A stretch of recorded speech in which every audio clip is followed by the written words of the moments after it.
Merhaba arkadaşlar, hepiniz kanalıma hoş geldiniz. Her hafta farklı masallarla karşınızdayım. Bakalım geçen hafta neler yaptık?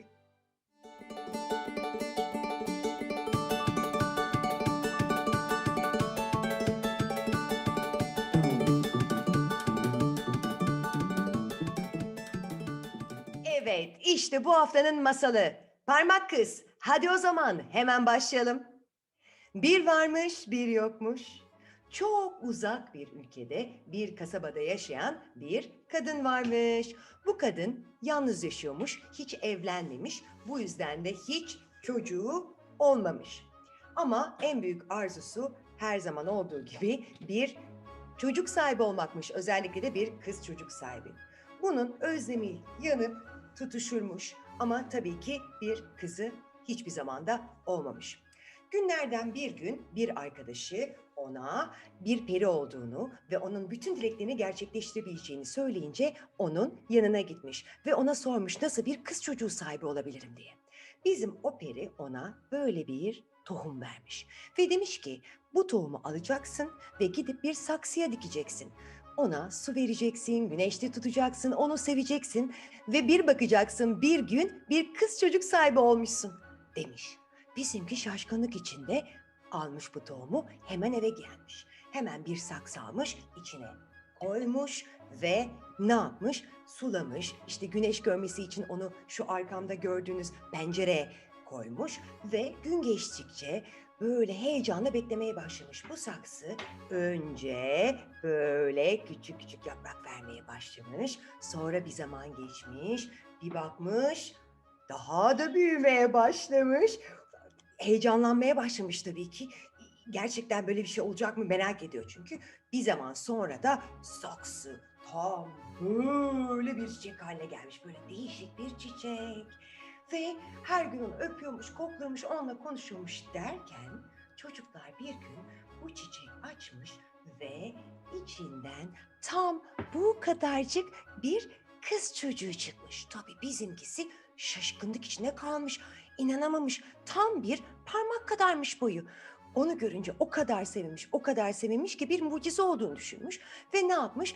Bu kıza ne ismini vermiş? Bir parmak boyunda olduğu için de ona parmak kız adını vermiş. Parmak kızı neler yapmış? Onu çok sevmiş. Onun için o kadar küçük olduğu için hemen bir şöyle bir ceviz kabuğu gibi bir şey almış. Ona bir yatak hazırlamış. Sonra yapraklar almış. Yaprakları da ona yorgan, yastık gibi şeyler yapmış. Yemekleri de bu kadar veriyormuş. Mutlu olarak parmak kızla birlikte yaşıyorlarmış.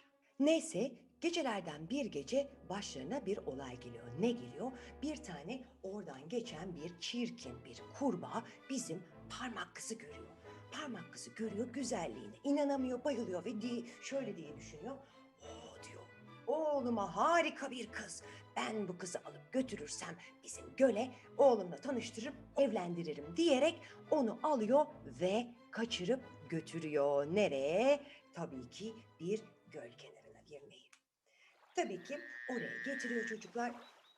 Bizimkisi oraya geliyor. Burada gördüğünüz gibi böyle bir orman var. İçinde de şöyle gördüğünüz gibi böyle nehir falan var burada işte. Bu nehirde ne yapıyor?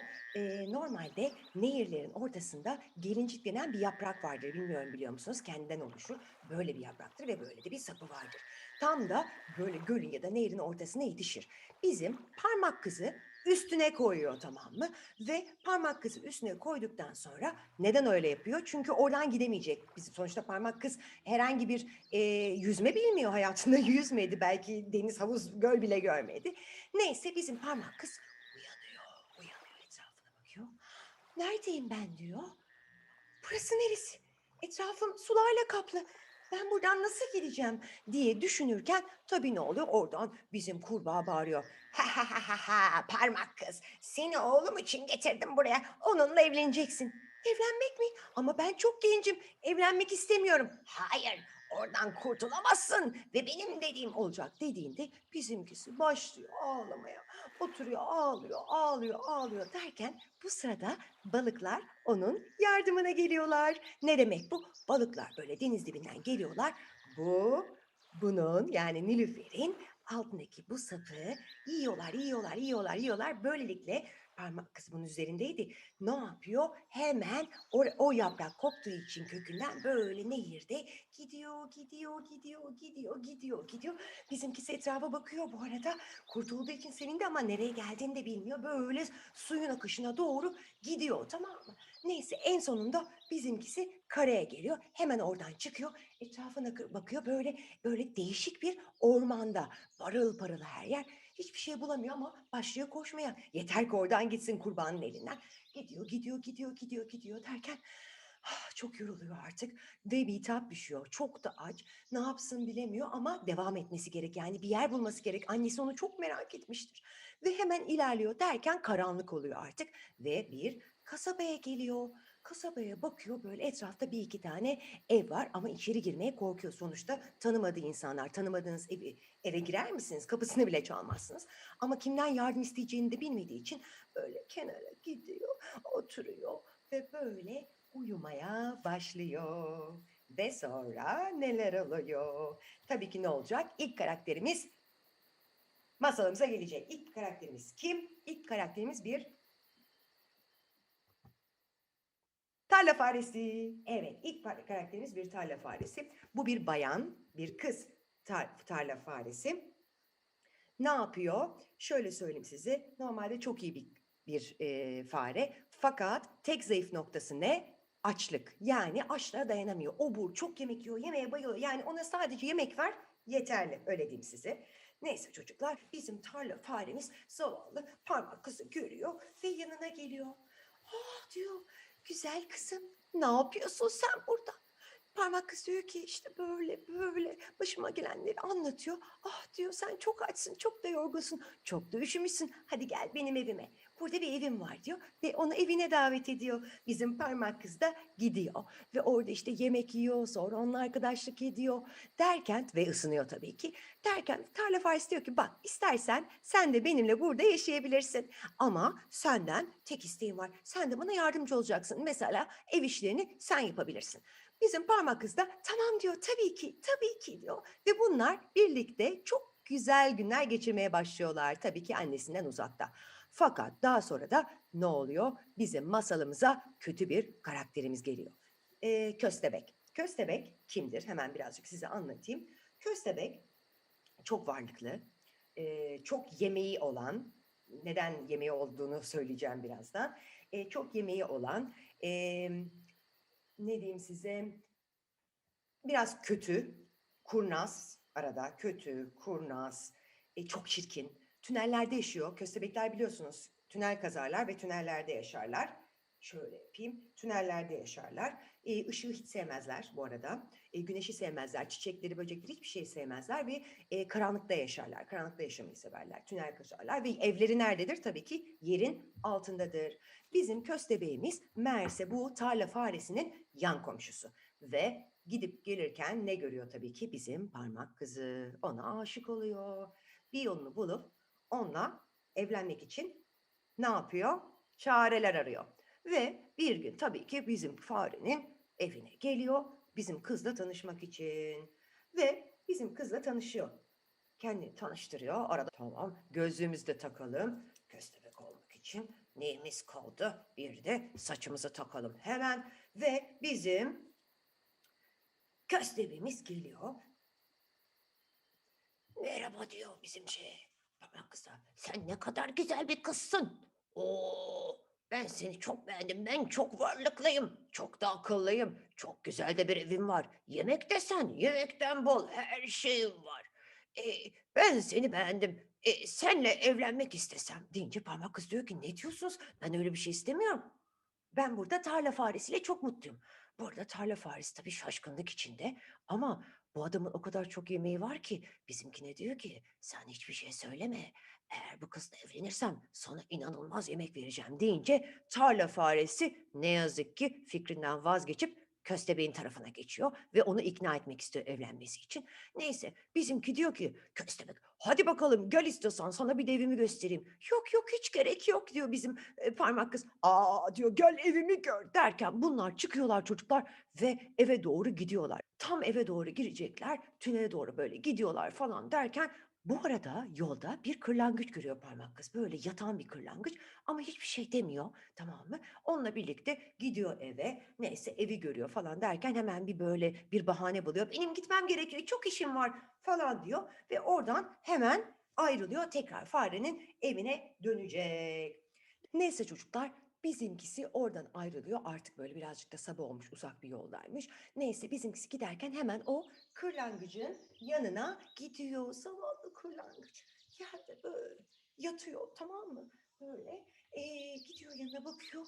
Neyin var senin? Ne oldu diyor, tamam mı? Meğerse kırlangıcın kanadı kırılmış, orada yatıyor. Aç, susuz, üşüyor. Böyle uyku modunda. Bizimkisi onu görünce çok üzülüyor. Hemen yardım etmek istiyor. Ne olduğunu soruyor. Kırlangıç ona diyor ki biz diyor normalde kış zamanı olmadan evvel, soğuk havalardan evvel göç etmemiz gerek sıcak ülkelere. Fakat diyor ben ne yazık ki geç kaldım ve soğuğa kapıldım ve o yüzden de yere düştüm ve kanadım kırıldı. Ne yapacağımı bilemiyorum dediğinde bizimkisi diyor ki ona sen merak etme, ben sana yardım ederim.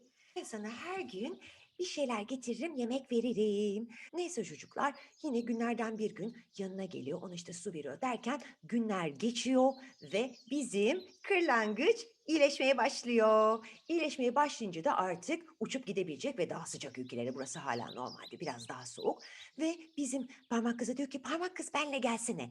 O diyor ki hayır, ben tarla faresini yalnız bırakamam. Bu arada tabii tarla faresinin ona neler yaptığını bilmiyor. Ben onu yalnız bırakamam. E, Söz verdim ben ona diyor. Senle gelemem ama sen lütfen git diyor ve beni hiçbir zaman unutma, tamam mı diyor. Ve çocuklar, bizim bu güzel beyaz kırlangıcımız uçup gidiyor. Bizim zavallımız ise tekrar eve geri dönüyor. Eve geri döndüğünde bizim tarla faresi ona diyor ki evet, yeter artık, bu işin bitmesi gerekli. Senin artık 2 haftan var, 2 hafta sonra köstebekle evleniyorsun. Parmak kız diyor ki ne? Evlenmek istemiyorum dedim. Niye ben evleniyorum, istemiyorum derken evlenmezsen o zaman buradan git deyince ne yapacağını bilemiyor ve ne yazık ki kabul ediyor. Ve çocuklar, 2 hafta o kadar çok hızlı geçiyor ki anlatamam size. 2 hafta sonra bizimkisi çok üzgün. Evleneceği gün. Neden çok üzgün diye sorarsanız çünkü bir, bundan sonra yerin altında yaşayacak, güneşi görmeyecek, çiçekleri görmeyecek, insanları görmeyecek, hiç kimseyi göremeyecek. Böyle kara kuru bir yerde tünelin altında yaşamaya devam edecek.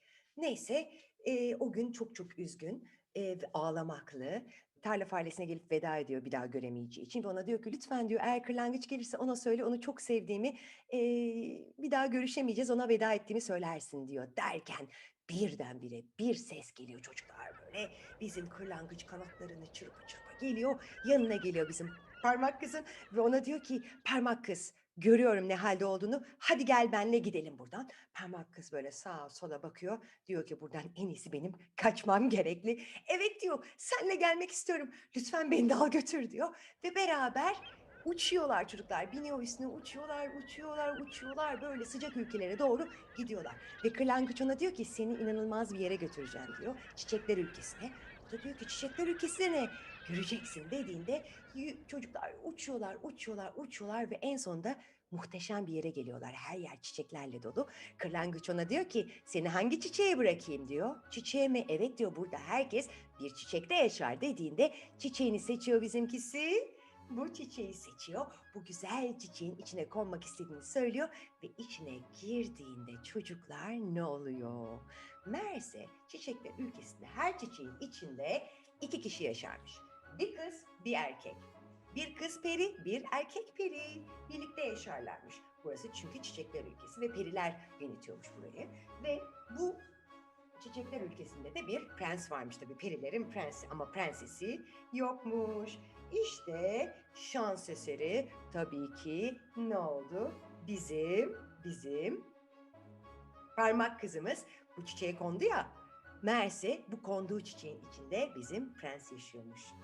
Prens perimiz ve prens perisini görünce tabii ki prens perisi de onu görüyor. Bu arada prens perisinin şöyle de kanatları var. Şöyle kanatları var. Prens perisi ona diyor ki, ah diyor, hoş geldin. Sen de kimsin? seni tanımıyorum, yeni olman gerek burada diyor. Bizimkisi diyor ki, evet diyor, ben ilk defa yeni geldim. Sanırım sizi rahatsız ettim. Çünkü herkesin kendi yeri varmış. Merak etme diyor, tek başıma yaşıyorum. Ben bu ülkenin prens perisiyim diyor. Tamam mı? Neyse bunlar aralarında konuşuyorlar falan derken bizim prens tabii ki parmak kıza her masalda olduğu gibi aşık oluyor hemen. Bir sürü arkadaşlık ediyorlar falan derken bizimkine diyor ki sana bir şey sormak istiyorum diyor. Ben bu ülkeyi tek başıma yönetemiyorum ve benim bir kız periye yani bir prensese ihtiyacım var ülkeyi yönetmek için. Acaba benimle bu ülkeyi yönetir misin? Yani benim prensesim olur musun?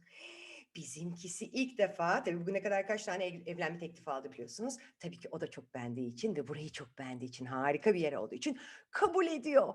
Ve tabii ki ne yapıyorlar? Ona büyük bir düğün şöleni hazırlamaya başlıyorlar.